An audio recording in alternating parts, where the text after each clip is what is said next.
하나님 말씀은 신약성경 에베소서 1장입니다. 3절에서 6절까지 말씀을 봉독하겠습니다. 찬송하리로다. 하나님 곧 우리 주 예수 그리스도의 아버지께서 그리스도 안에서 하늘에 속한 모든 신령한 복을 우리에게 주시되 곧 창세전에 그리스도 안에서 우리를 택하사 우리로 사랑 안에서 그 앞에 거룩하고 흠이 없게 하시려고 그 기쁘신 뜻대로 우리를 예정하사 예수 그리스도로 말미암아 자기의 아들들이 되게 하셨으니 이는 그가 사랑하시는 자 안에서 우리에게 거저 주시는 바 그의 은혜의 영광을 찬송하게 하려는 것이라. 아멘. 오늘 처음 나오신 분들이 있습니다. 환영하고 축복합니다. 이 교회 처음 오시면 모든 것이 생소합니다. 그렇지만 곧 안정될 것이고 자랐다라고 하는 생각을 하시게 될 것입니다. 우리들이 교회를 중심해서 신앙생활을 하는 이유는 한 가지입니다. 그것은 내가 복을 받기 위해서예요. 복은 참 중요한 거예요. 인간은 복을 받고 살아갈 자격이 있습니다. 그래서 성경에 보면 이 복에 대해서 참 많이 말씀을 합니다. 특히 구약 성경을 보면은 눈에 보이는 복을 말씀합니다. 자손의 복과 물질의 복과 형통의 복을 말씀합니다. 하나님이 아브라함을 부르실 때 이 복을 약속을 하시죠. 많은 자손과 넓은 땅과 복의 근원이 되게 해주시겠다는 약속입니다. 그래서 구약 성경에서 말씀하시는 복은 대체적으로 눈에 보이는 복을 말씀을 해요. 그런데 신약 성경에서는 눈에 보이지 않는 복을 말씀합니다. 성결의 복, 제사함의 복, 구원받음의 복, 하나님의 자녀됨의 복에 대해서 말씀합니다. 이 두 복은 다 중요한 거예요. 그런데 오늘 읽은 본문을 보면은 더 소중한 복을 말씀합니다. 그 복은 선택받음의 복이에요. 성경은 하나님이 우리를 택하셨다고 했습니다. 언제 택하셨는가 하면은 창세전에 그리스도 안에서 우리를 예정하사 하나님의 아들들이 되게 하셨다고 했어요. 저는 이것이 복 중의 복이라고 생각을 합니다. 이 복을 성경은 신령한 복이다, 그렇게 말씀을 하고 있습니다. 우리는 이 복을 받아야 됩니다. 그리고 이 복에 대해서 잘 알아야 됩니다. 성경은 다음에 세 가지의 복을 말씀을 하고 있습니다. 첫째는 예수님을 알게 된 복이에요. 사도 바울은 빌립보서에서 예수님을 아는 것이 가장 고상한 지식이라고 했습니다. 그래서 나는 그동안에 소중하게 여겼던 모든 것들을 해로 여긴다라고 고백했습니다. 그가 예수님을 깊이 알았기 때문이에요. 그 예수님을 몰랐을 때는 무지 때문에 편견이 참 많았어요. 그래서 잘못된 판단과 오해가 일어났죠. 그리스도인들을 핍박했습니다. 증오했죠. 그런데 예수님을 깊이 알고 보니까 비로소 깊이 깨닫게 되었다는 말이에요. 그래서 사도 바울은 그의 일생을 그 예수님을 전파하는 일에 오로지 투신하게 되어지는 모습을 볼 수가 있습니다. 이유는 단 하나예요. 내 인생에서 예수님을 아는 것이 가장 중요한 일이고, 내 인생에서 예수님을 알고 살아간다는 것이 가장 가치 있는 일이고 의미 있다라고 하는 사실을 발견했기 때문에 사도 바울은 자신의 모든 것을 다 버리면서까지 저 소아시아의 비탈길을 고생하며 다니면서 누구를 전파하는가 하면 바로 나의 생명 되신 예수 그리스도를 전파하게 되어지는 모습을 볼 수가 있습니다. 예수님을 안다는 것, 이것이 우리 인생에서 가장 위대한 은혜인 줄로 믿습니다. 그러니까 여러분들은 이미 다 은혜 받은 분들이에요. 예수님을 알잖아요. 모르는 분은 손 들어보세요. 하나도 없잖아. 그러니까 여러분들은 이미 복 중에 복을 받은 분이에요. 여러분들은 참으로 귀한 분인 줄 알았습니다. 여러분, 모르면은요, 편견과 오해와 그릇된 판단이 만들어집니다. 그래서 우리가 역사를 보면은요, 편견의 역사가 많지요.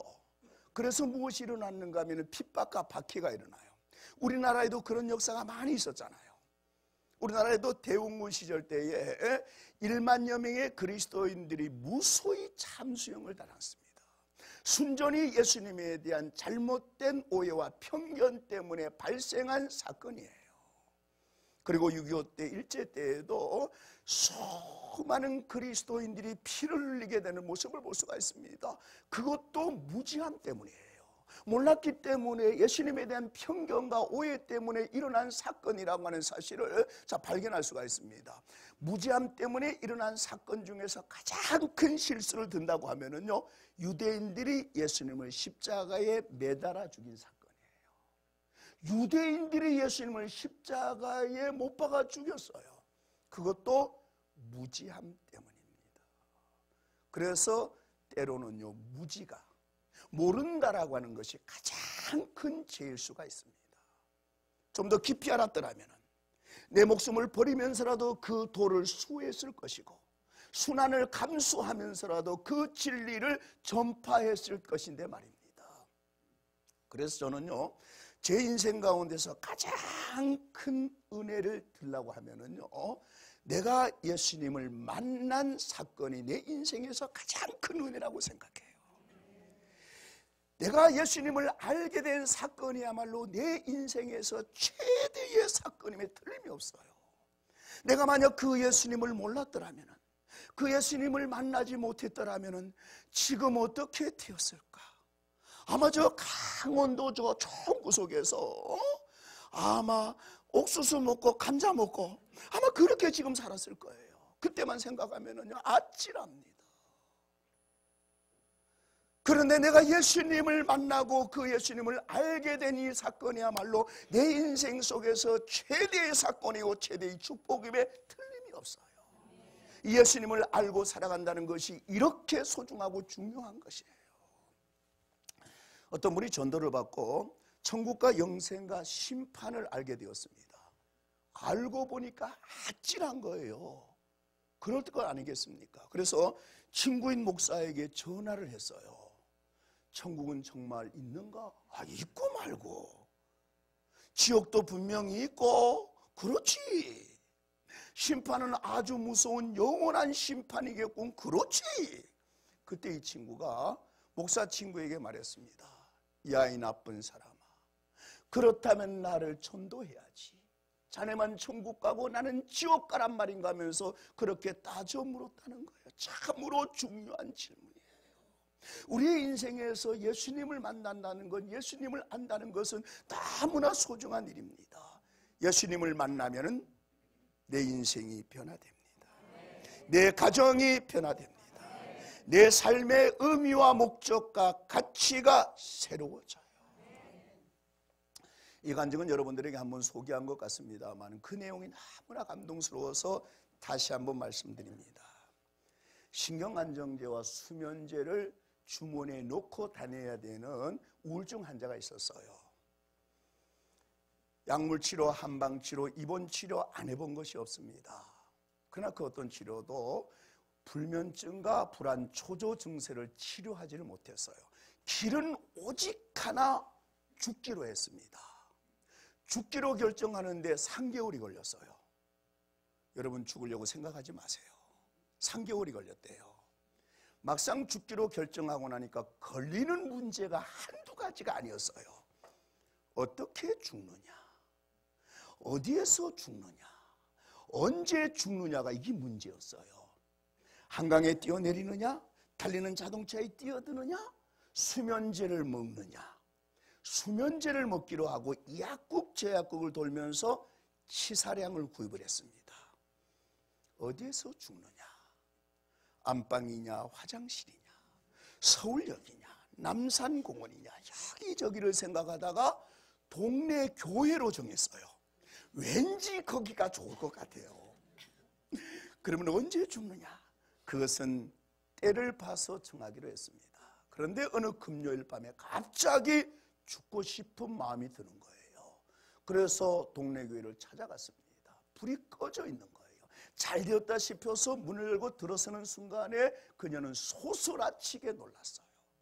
악수고 외치고 소리치고 통곡하는 소리가 예배당 안을 가득 메우고 있었기 때문입니다. 자기처럼 한 많고 서럽고 죽고 싶은 사람들이 모여서 통곡하면서 울고 있는가 보다 싶어가지고 맨 뒷자리에 가서 앉았습니다. 그날 그 시간 그 교회에서는 심야 기도회를 하고 있었습니다. 금요 기도회를 하고 있었어요. 중요한 것은 그날 밤 그녀는 그 자리에서 예수님을 만났습니다. 큰 은혜를 받았어요. 그리고 죽을 수도 죽을 이유도 없다는 사실을 발견했습니다. 그날 밤 그녀는 잃어버렸던 평안을 되찾았어요. 생명의 주 되신 예수님께서 그녀에게 생명과 구원과 평강의 복을 주셨습니다. 여러분, 예수님이 이 땅에 오신 이유는 바로 이 복을 주시기 위해서입니다. 누구든지 예수님을 만나면 이 복을 누리게 되는 것입니다.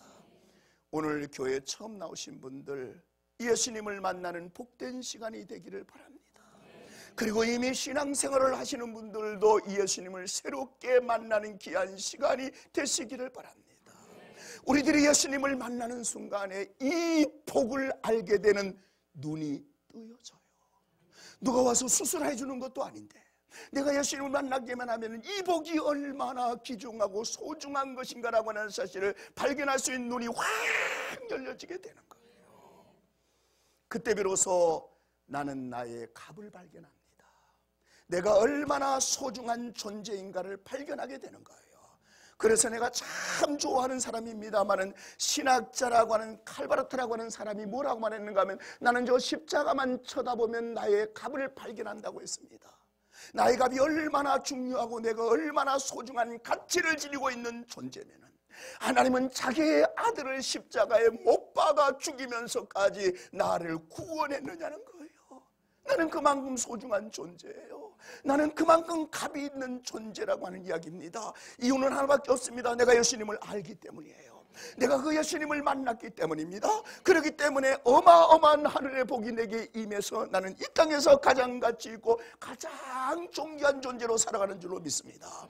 오늘 교회에 처음 나오신 분들이 예수님을 만나기를 소원합니다. 기원합니다. 만나세요. 그러면 여러분의 인생이 새롭게 변화되고 상상하지 못하는 놀라운 일들이 여러분의 삶 가운데 일어나게 될 줄로 믿습니다. 토마스 아퀴나스라고 하는 사람은요, 평생 예수님을 증거하는 글을 썼어요. 어느 날 노년의 아퀴나스가 성전의 십자가상 아래 엎드려서 기도하고 있었습니다. 그때 예수님이 형상화된 모습으로 나타나서 말씀하십니다. 너는 평생 나에 대한 글을 너무나 잘 썼구나. 너는 무엇을 원하느냐? 그 말에 아퀴나스는 나에게는 아무것도 소용이 없습니다. 나에게는 오직 당신뿐입니다라고 대답했다고 합니다. 사도 바울은 나의 나됨은 오직 하나님의 은혜라고 했습니다. 예수님을 깊이 알고 보니까 이런 고백이 나오게 되는 것이에요.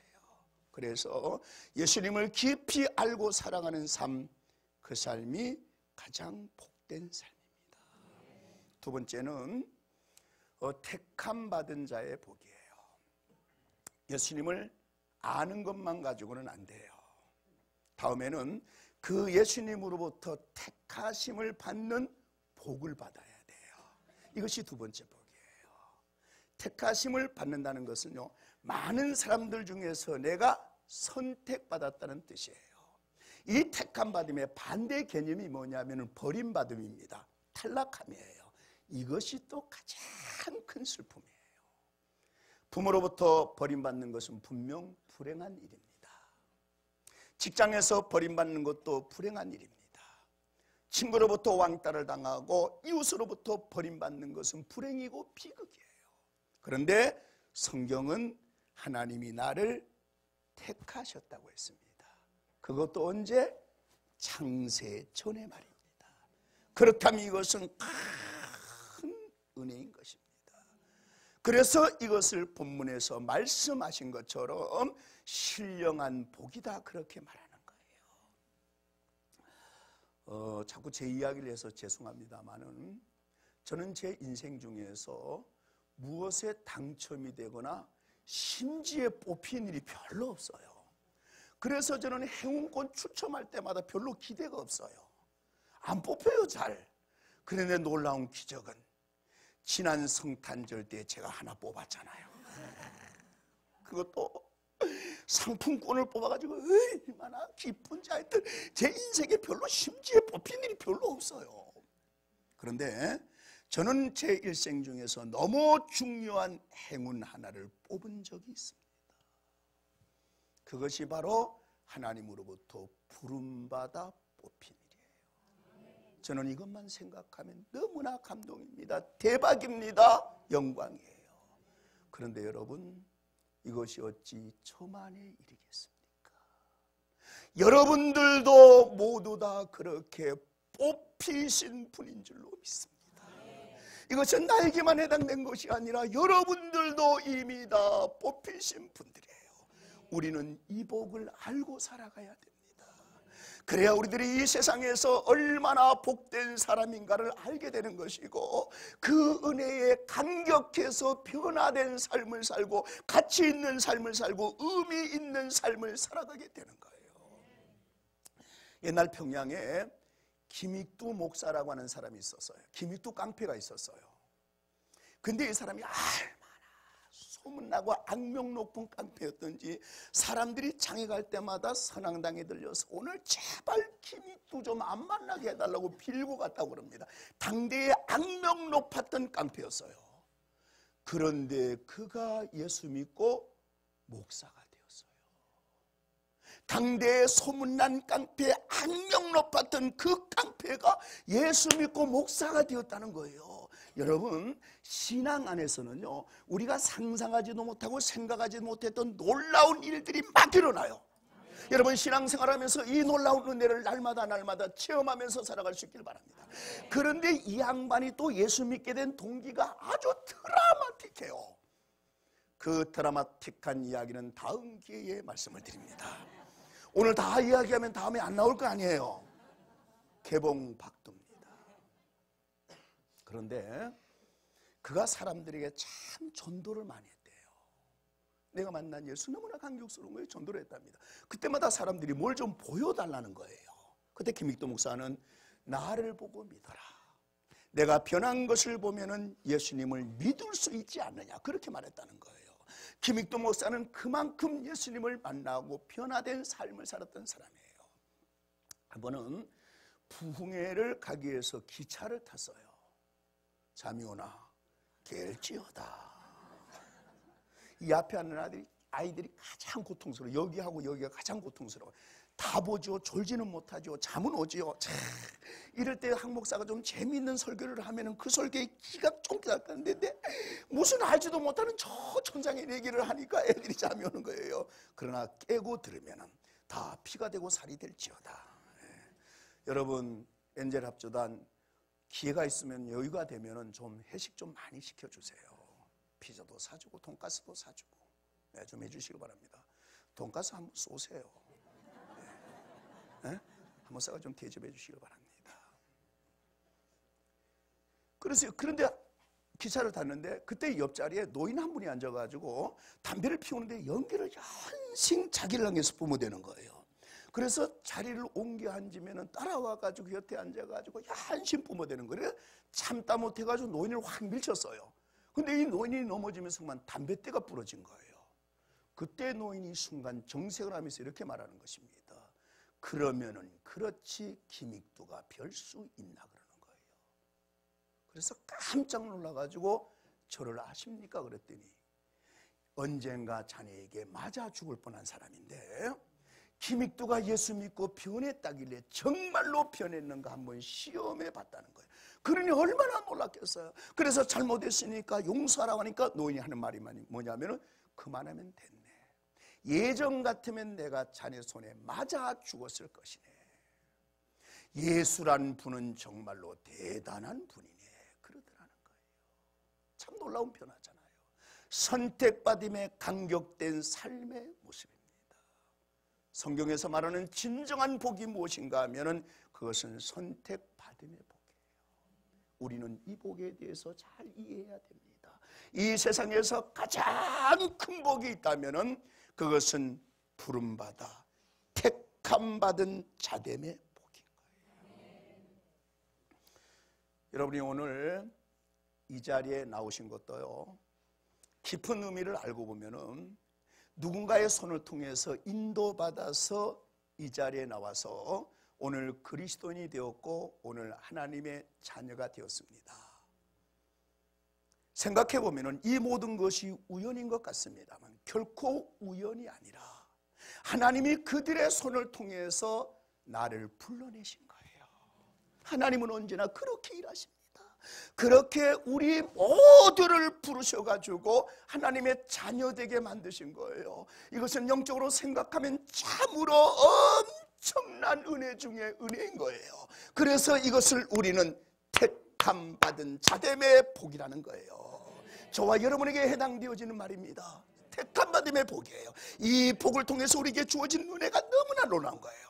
보십시다. 성경에 보면은요, 위인들이 많이 나타나요. 그 중에서도 아브라함, 이삭, 야곱, 유다, 다인, 요셉 등은 모두가 택함 받은 자들이에요. 그들의 혈통을 통해서 예수님이 태어나시지요. 그리고 그 외에도 그들을 통해서 하나님의 간신과 하나님의 뜻과 하나님의 섭리가 이어지는 거예요. 이 복은요, 이 생의 복과 물질의 복과는 비교가 되어지지 않는 복입니다.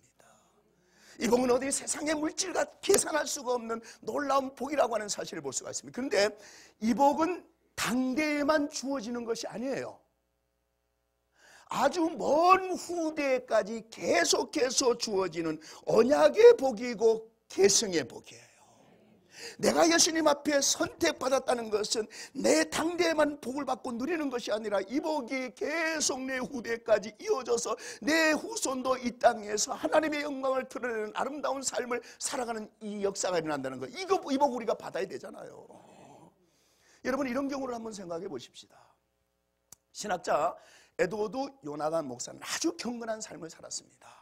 그런데 슐츠라고 하는 사람은 대대로 술집을 경영하면서 물질적인 풍요를 누리고 살았습니다. 여러분, 이 두 사람 중에서 누가 진정으로 복을 받은 사람입니까? 한 사람은 경건한 신앙의 삶을 살았고 한 사람은 물질의 풍요를 누리며 살았습니다. 누가 진정한 복을 받은 사람일까요? 오늘 우리는 당장의 현실만 보면은 안 됩니다. 그래서 이 두 자손의 5대손을 조사를 했어요. 조사를 해봤더니 놀랄만한 결과가 나타났습니다. 요나단 목사의 5대손은 모두 896명이었습니다.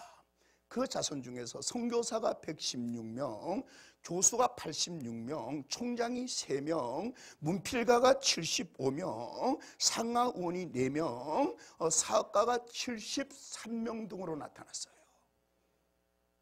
애우느라고 힘들었습니다. 우리 김옥대 목사님 고개를 끄덕끄덕 해서 감동이 돼서 하는 말이에요.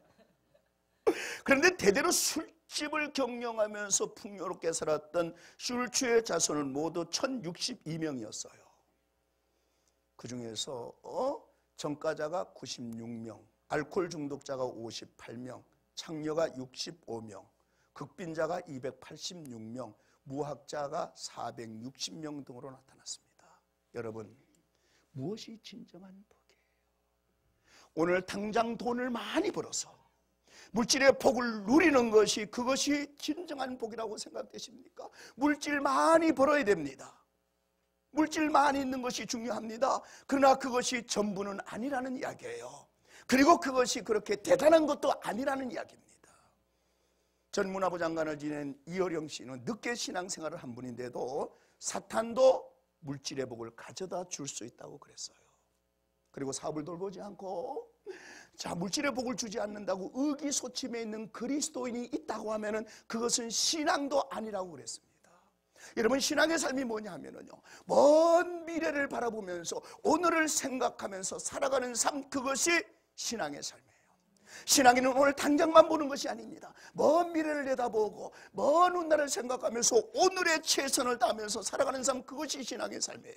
그래야 진정한 복이 무엇인지를 아는 것입니다. 그리고 내가 해야 될 일이 무엇인가를 알게 되는 거예요. 여러분, 내가 해야 될 일이 무엇인가를 알면은 미래를 위해서 오늘 투자하게 되는 것입니다. 자손을 위해서 심게 되어진다는 이야기예요. 이게 복이 아니겠습니까? 우리들이 주의를 지키고 시간이 남아서 봉사하는 것으로 신앙생활을 다 한다고 생각하면 안 됩니다. 신앙의 삶 이면에는 이런 신령한 은혜가 있다는 사실을 알아야 돼요. 우리는 무엇보다도 이복에 대해서 알아야 되고 성경을 읽을 때마다 이복을 알 수가 있어야 됩니다. 특히 처음 신앙생활하는 분들은 이복에 대해서 잘 알 수 있기를 바랍니다. 복은요, 보이는 복이 있고 보이지 않는 복이 있어요. 사람들은 대부분 오늘 보이는 현상 위주의 삶을 살아갑니다. 그리고 당장의 상가, 땅만 생각하고 보이는 현실만 바라보면서 살아요. 그러니까 어디를 못 봅니까? 저 위를 못 보는 거예요. 저 위에 있는 은혜의 세계에 대해서는 무지하고 무관심한 채 살아갑니다. 그것은 저 위에 있는 영적 세계를 볼 수 있는 눈이 감기워져 있기 때문이에요. 우리는 진정 위대한 복은 모두 저 위로부터 주어지는 복이라는 것을 알아야 됩니다. 그 복이 선택받음의 복인 거예요. 세 번째입니다. 택함받은 자들이 할 일이에요. 하나님이 왜 우리를 선택하셨느냐는 거예요. 우리는 그 이유를 알아야 됩니다. 그 이유가 4절에 나와 있습니다. 창세전에 우리를 택하사 아들들이 되게 하셨으니 이는 하나님의 영광을 찬송하게 하려 하심이라 했습니다. 여러분, 사람은 먹고 사는 것이 다가 아닙니다. 사람은 무엇을 하느냐, 무엇을 하면서 살았느냐가 중요한 거예요. 하나님이 우리를 부르신 이유가 뭡니까? 하나님의 영광을 찬송하게 하려 하심이라고 했습니다. 우리는 다 부름받음의 은혜를 받은 사람입니다. 그래서 우리는 마땅히 하나님 앞에 영광 돌리는 삶을 살아야 됩니다. 그러니까 엄청 부담이 되죠. 엄청 부담이 될 거예요. 부름받고 구원받아서 복을 받았으니 이제 하나님 영광을 위해 살아야 된다. 아이고, 엄청 부담이 됩니다. 여러분, 기억합시다. 하나님 앞에 영광 돌리는 삶은 그렇게 대단한 것이 아니라는 거예요. 하나님을 위해서 희생하고 피 흘리고 순교하는 것만이 하나님의 영광을 위한 삶이 아니라는 거예요. 하나님은 우리에게 늘 그렇게 크고 위대한 것만 요구하시는 분이 아니십니다. 오늘 우리가 하나님의 영광을 위해서 살아가는 삶은 우리의 일상생활 속에서 하나님을 위해서 중심 있는 삶을 살고 소신 있는 삶을 살고 하나님을 나타내는 고백적인 삶을 살면 되는 거예요. 이를테면 이런 거예요. 식당에서 많은 사람들이 보는 앞에서 식사를 앞에 놓고 머리 숙여서 감사기도 드리는 것, 하나님께 영광을 돌리는 삶이에요. 이거 별것 아닌 것 같죠? 하찮은 것 같죠? 그런데 오늘 이거 못하는 그리스도인들이 얼마나 많습니까? 주일날 성경책을 들고 당당히 교회를 향해서 걸어오는 것, 그것도 영광을 돌리는 삶이에요. 그 자세는 만인 앞에서 나는 그리스도인입니다라고 하는 사실을 고백하는 자세이고 하나님을 나타내는 자세인 거예요. 그게 영광을 돌리는 삶이에요. 직장에서 소신 있게 신앙의 삶을 고백하고 증거하는 삶도 영광을 돌리는 삶이에요. 오늘 직장에서 신앙의 삶을 고백하지 못하고 숨어가지고 무소신으로 살아가는 그리스도인들이 얼마나 많아요. 그래서 언젠가도 말씀드렸습니다만 자기 직장의 상사가 교회 장로님인 줄 30년 만에 알았대요. 오늘 이런 직장인들이 얼마나 많아요. 살아가다가 어려운 갈림길을 만날 때 신앙의 소신을 따르면 엄청난 손해를 볼 경우에도 그때도 가감하게 신앙의 길을 선택하는 것, 그것이 하나님 앞에 영광 돌리는 거예요. 그 삶이 신앙인의 신앙 고백입니다. 이유는 간단해요. 우리는 하나님으로부터 은혜를 입었기 때문에 그 하나님 앞에 마땅히 영광을 돌리는 삶을 살아야 하는 이유가 있기 때문인 거예요. 그 삶이 신앙인의 삶의 기쁨이고 삶의 내용인 것입니다. 오늘 우리들이 예수님을 믿는 이유는 두 가지예요.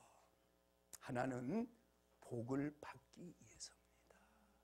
내가 주 안에서 복을 받아야 그래야 내 가정이 복을 받고 더 나아가서 내 이웃이 복을 받습니다. 여러분, 나는 이 세상에서 나만을 위해서 복을 받는 것이 아니라 나는 복의 근원이 되어야 돼요. 그래서 저 위로부터 주어지는 신령한 은혜와 하나님이 부어주시는 풍성한 은혜를 받아서 그 은혜를 이웃에게 나누어 주어야 되는 거예요. 무엇보다 내가 예수님을 알게 된 것이 복입니다. 그리고 내가 주께로부터 부름받아서 택함 받은 자된 것이 복이에요. 생각해 보세요. 내가 하늘로부터 택함을 받았어. 내가 심지도 잘 뽑지 못하는 내가 하늘로부터 택함을 받아서, 이 감동이 아닙니까? 감격이 아니에요. 그래서 우리는 마땅히 그 하나님 앞에 영광을 돌리는 삶을 살아야 됩니다. 그것이 그리스도인들의 의무이고 삶의 이유고 삶의 목적이에요. 그 삶이 이 세상에서 가장 고귀한 삶이고 존귀함을 얻는 삶이고 하나님의 더 큰 은혜를 누리는 삶인 줄로 믿습니다. 오늘 예배에 참석하신 모든 분들, 이 풍성하고 넘치는 은혜로 더욱더 삶이 충만해질 수 있기를 주님의 이름으로 축원합니다. 기도하십니다. 사랑과 은혜가